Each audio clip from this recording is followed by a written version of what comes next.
So guys, good afternoon. Today is November 6, 2023. Nandito tayo ngayon sa provincial capital ng Camarines Norte. Dito yan sa bayan ng Daet.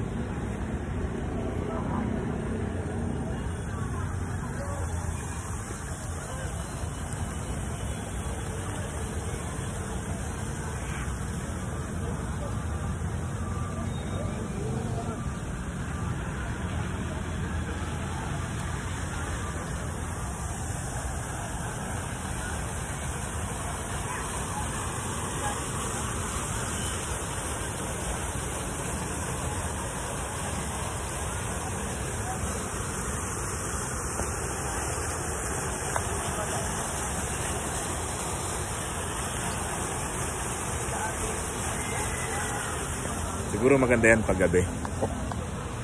Yun lang.